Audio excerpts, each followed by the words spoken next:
ok asalaamaaleykum maa ngi leen di nuyu ku nekk tuuram ak santam di leen jaajëfatal bu baax a baax ci dimanche bu tey bi man maa ngi tudd Véronique Diatta chargée de la mission de l'interjaune de la commune de Kafountine ñaari jaune la am waaw jaune 18 ak jaune 20 waaw waaw ñaari jaune yi la ñu collaboré moo tax ñu naan interjaune ouais.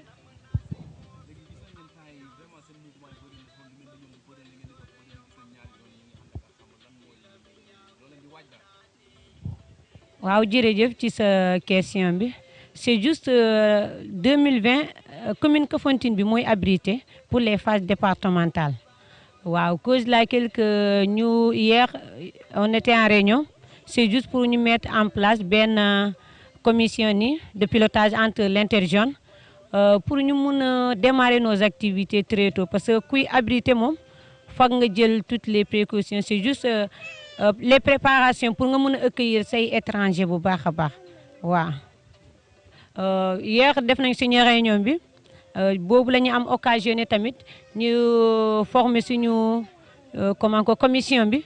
ouais après la réunion hier tey ñu décidé ne pour ñu dem rencontrer le maire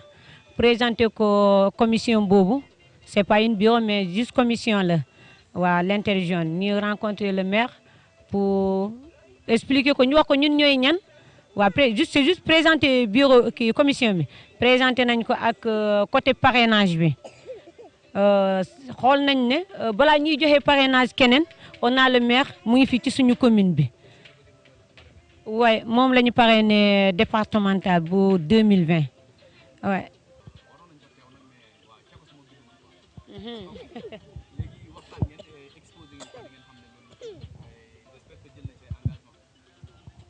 waaw waxtaan nañu ak le maire ñu wax ko suñuy doléance suñu tànk lu tax suñu tànk finalement dafa d'accord pour jël parrainage bi ouais pour départemental bu 2020 ouais. Mois de septembre ouais. Plus de 30 ouais.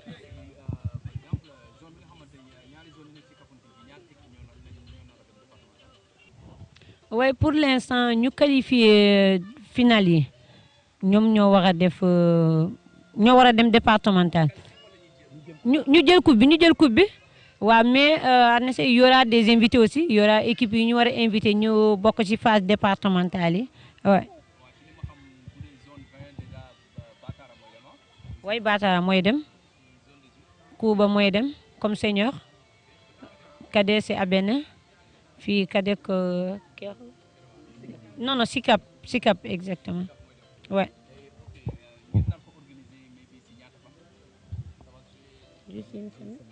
Deux semaines ouais. Ouais.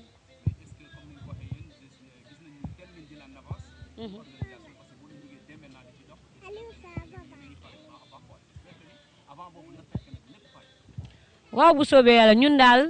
bu ñu sañoon moom bëgguñu suñu côté mu am échoué daal parce que ren mooy dernier kii après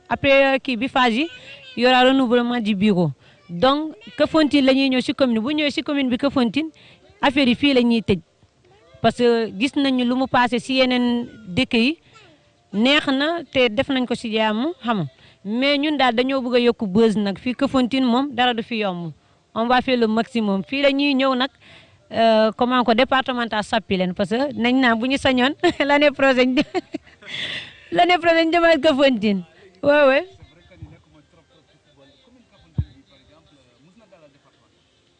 Les deux jaunes mus nañu accueillir phase départementale jaune 18 et jaune 20 jaune 20 Kafountine fii ba jaune 18 à Bénin c'était à Bénin.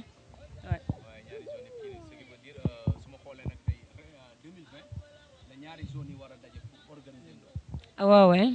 2020 bi la ñaari jaunes yi war a organiser woon nag booloo ci benn ki non dina yokku nee naa la tout est possible man daal wóolu naa sama commune bi daal wóolu naa leen c'est juste gis naa luñ dan passé ci yeneen dëkk yi mais Kafountine moom comme nu ma la ko waxee rek dañuy buzz waaye bëri doole. peut-être ci yenn kii mais j'espère que ça va se jouer si ñaari terrain non non 4 terrains te 4 terrains mooy abrité terrain Thiaw Sagna Abene Kouba et Kabar ñooy abrité waaye ñooy abrité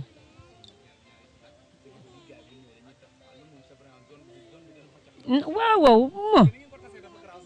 non non bu ñu def loolu ñun daal daj lu baax rek la ñu xam ñun xam nañ ne bu ñu ko regroupé xam nga kenn du ci sentir dara moom mais pour nga yëg neexay commune bi ak commune bi si lan lay yëngu fak ñu partagé ko Kafountine jël Abéné jël Kouba c'est dans les îles Caroline parce que bu ñu ko defee Kouba ñee ñu nekk côté bii nii mën na ñaa ñëw Kouba xam nga loolu moom ça fait du bien moo tax man la Kafountine foofu lay jógee nag kenn du waxati naan ñi dem u suy je ne sais pas où la dañuy naan dañuy demaat encore Kafountine waaw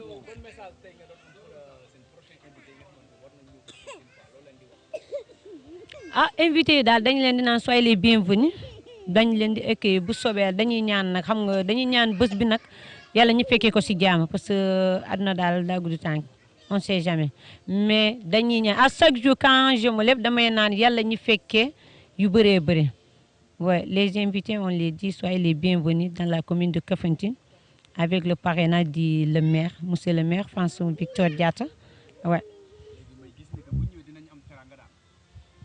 waaw nañ def le maximum lu ñu mën buzz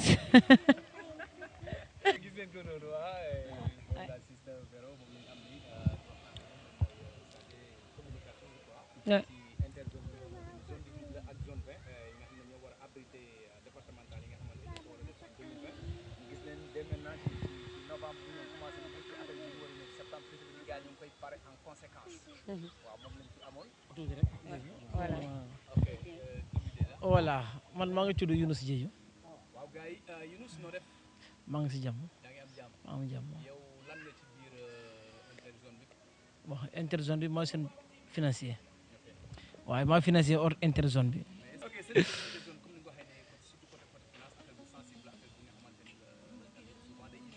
waaw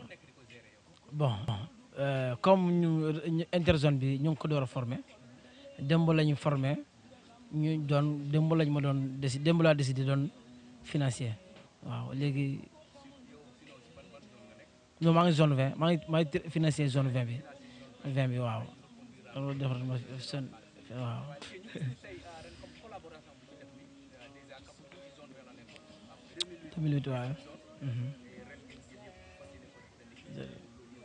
waaw loolu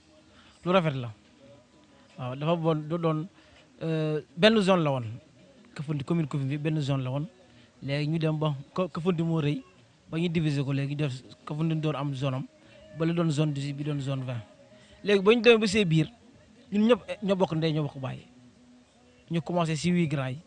doon boole 8 grands yi foofu lañ commencé ça fait bon 3 ans mi ngi nii defe naa 3 ans si je ne me trompe pas ñu bokk ñun ñëpp mënuñu def ñu la def fële kon benn commune bi la ñu ne ko nañ ko boole ko doon benn zone léegi bu ñu foofu la ñu jëndee suñu 8 grands yi foofu lay commencé équipe bu nekk dina am compétition après nga ñu doore ubbi nawetaan yi foofu la ñu commencé suñu ànd ñu nag zone 18 bi foofu la commencé ba léegi nag doon ànd bu nga xam ne ànd bu rafet ren yàlla def na ñu ne commune Kafountine mooy organisé zone 18 ak zone 20 ñooy bokkaat organisé départemental bi. dooroon door. 9 équipes zone 18 zone 20. zone 20 10. ok B19 B kii. ok ren comme ni nga ko waxee rek ngeen boole seen doole pour def li nga xamante ni comme commune bay accueillir te commune bi am na ñaari zone c'est normal que ñaari yëpp bokk ko organiser ko. waaw parce que départemental bi du pour affaire bu ne bu ñu ko nee départemental man li indi fii nii du pour ñëpp ñu bëri ñoo si bénéficier jaaykat bi dina si am jaaykat bi bu ñu ko defee terrain Abéné maire Abéné jaaykat ndox bi dina si am jaaykat beñe bi jaaykat crème bi ku nekk dina si gis wàllam muy Kafountine muy Kabar comme Kouba ku nekk dina si am wàllam jaaykat yi dina si gis seen wàll parce que gars yi dañu ne nawetaan pour peut-être gars yi dem terrain non non ñii di jaay ku nekk da si am wàllam boo ko préparé départemental baa ngi nii di ñëw gan yi dañuy dugg si ak doole waaw boo amee sa benn tàngana wala sa benn table nga teg fa ndékki nga am si sa yàlla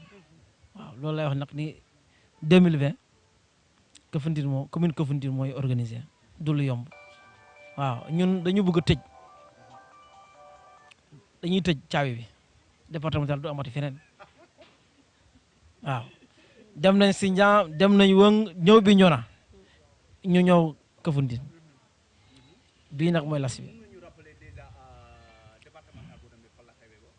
départemental bu dem mi ngi woon mu ngi xewee bi ñona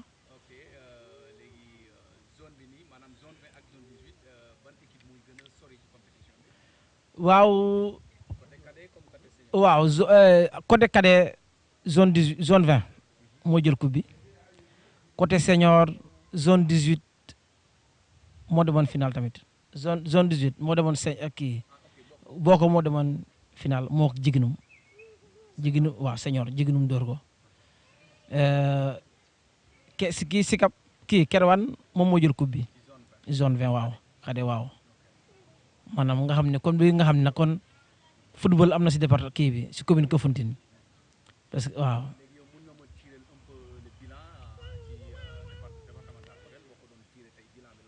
waaw moo ko doon tiré bilan bu baax la parce que cadet bi jël na coupe bi senior bi dem na ba final waaw bilan bu baax la tiré waaw déwén nag fii la yem nag waaw déwén nag fii la yem waaw gars yi dañuy ñëw def figuration dellu ñu jël waaw waaw noonu la mën a nekkee rek waaw waaw i biir teeme ka ñoo ko moom lépp lañ leen jox mais tere moom ñun ñoo ko moom ajale maa ngi bëgg baax a baax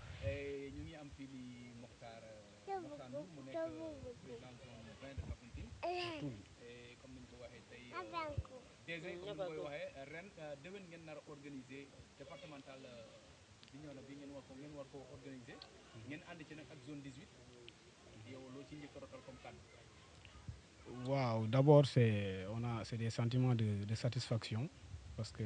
ça n'a pas été facile du tout. C'était d'abord une compétition entre différentes candidatures et au finish l'interzone de Kafountine est sorti vainqueur pour abriter les phases de 2020. On s'en félicite. On remercie tout le monde par rapport à l'effort qu'ils ont eu à consentir pour qu'on puisse vraiment accueillir et abriter ces phases de 2020.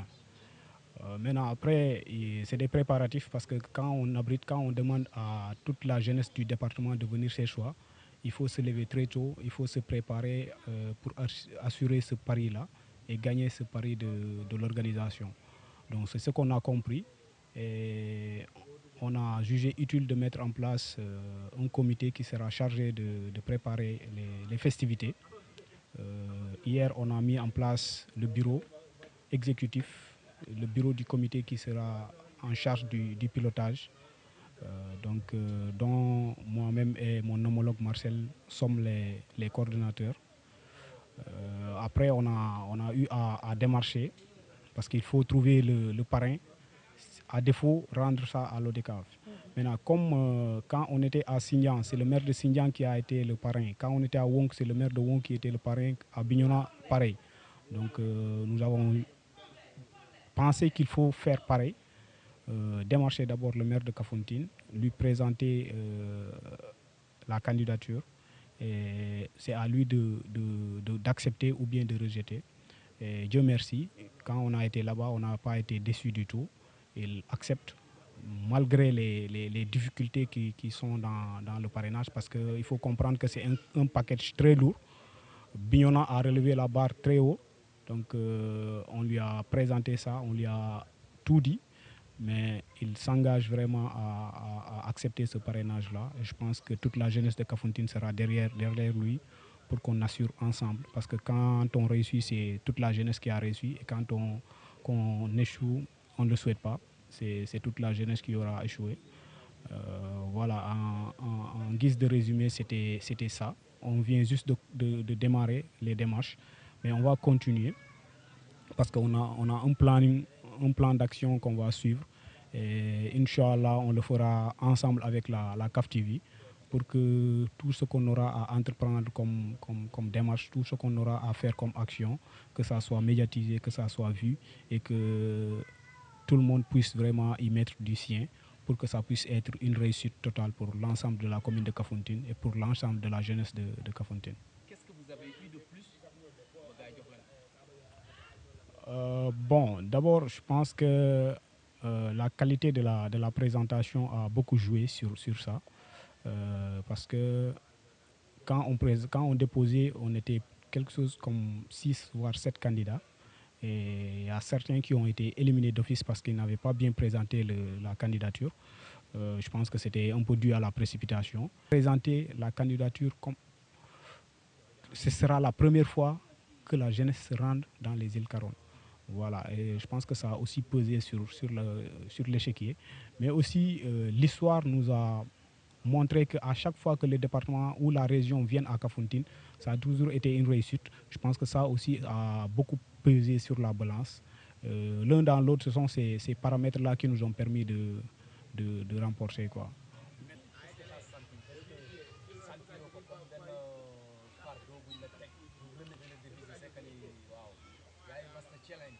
Yeah, ready for challenge. Bon, c'est ça. Hein, je pense que le monde est fait ainsi. Il faut toujours surmonter des montagnes. Bon, à vrai dire, ce n'était pas trop une surprise, mais c'est un challenge supplémentaire parce que en tant que président, je n'ai jamais organisé de phase. Voilà, la dernière fois quand Kafountine organisait, moi j'étais encore étudiant, j'étais pas là. Donc, je pense que c'est un défi supplémentaire. Mais j'ose espérer que la jeunesse de Kafountine ne va pas nous laisser. Et comme c'est aussi l'ensemble des 2 zones, ça fait maintenant 3 éditions qu'on organise ensemble les phases 8 grands. Je pense que ce ne sera pas difficile pour nous, quoi. Voilà, on a un peu l'expérience de ça. Et voilà, on a vu ce qui se passe ailleurs. On a la chance d'organiser en dernière position, donc on a vu ce qui se passe ailleurs. La balle est dans notre camp. Il suffit vraiment de se lever très tôt pour essayer de pallier à toutes ces éventualités-là.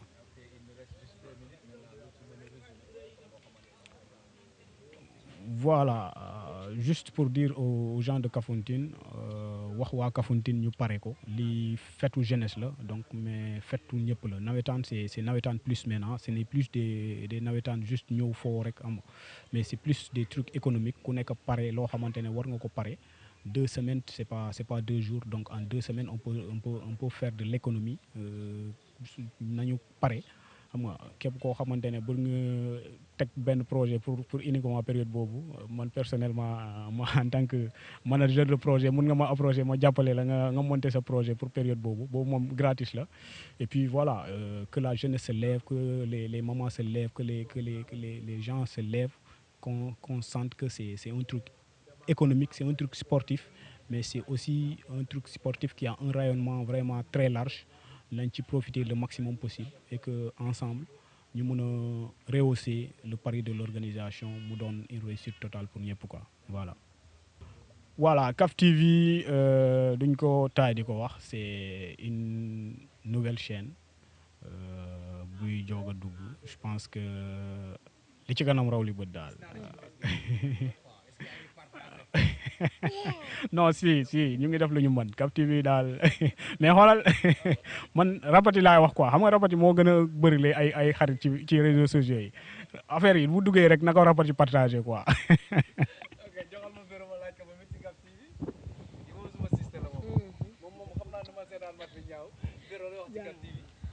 CAF TV dama koy jaajëfal bu baax a baax parce que lii moom lu baax la pour commune bi ñun ñëpp lii lañ dañ séntu. te rêvé nañu ko pour am ko waaye yàlla def na yéen a ngi koy démarré yàlla ni ngeen ko démarré nii nag mu gën si yéen mu gën si ñëpp waaw parce que bu ñu ko amee fii nii si commune bi moom ñëpp la arrangé c'est pas question que Kafountine kese lay arrangé waaye ñëpp toute la commune de Kafountine donc dañ leen di jaajëfatal bu baax a baax yàlla yéen mi oui maa ngi partagé kay waaye bu baax a baax waaye je suis avec vous voilà comme président lu ko waxee Vieux waxaat ko encore man ñëpp képp ku ma dajal ma nee naa ko dugal YouTube nga tapé CAF TV rek loo bëgg si Kafountine di nga ko gis waaw bu nekkee jàmbu la di nga ko gis lépp lu nga bëgg rek di nga ko gis mu ne ko mu ngi ñëw mu ngi door nag waaw gars yi ngi ñëw de ak bu ñu yegsee fii nag dañuy toj waaw ak doole la ñuy ñëwee nag bañ a dem du yomb mo bu baax sax moo partagé waaw yëpp gars yi waaw loolu la ñu fi ñëw jëleen tey mu nekk interzone bi nga xamante ne zone 18 la ak zone 20 ñi nga xamante ne ñoom ñoo aye 2020 ñi war a def départemental yi au niveau de la commune de Kafountine waaw gars yi ñëw fii nag vraiment ñu daje tey ak seen parrain ki ñu ko war a parrainer muy docteur Mfansou mu nekk le maire de Kafountine comme ni ko Lise di waxee maire bi gën a nekk jeune ci Sénégal mais loolu war naa ci renseigner sax xool ba xam moom c'est le plus jeune ou bien xam naa gis naa ko laaj waa gars yi tey lu lañ fi indiloon pour la CAF TV sama invité ñoo nekk nii et comme niñ koy defee saa su ne programme yi démarré gul mais ñu ngi ñëw indi lu bëree bëri d'ailleurs xaar leen ñu mini festival de Bénin parrain baa ngi ni organisatrice baa ngi ni voilà président de la section féminine et nga xam ne ni ngay waxatee marraine bi du kenn ku dul Tigresse Sister Bisou kon xam ne loolu affaire CAF TV la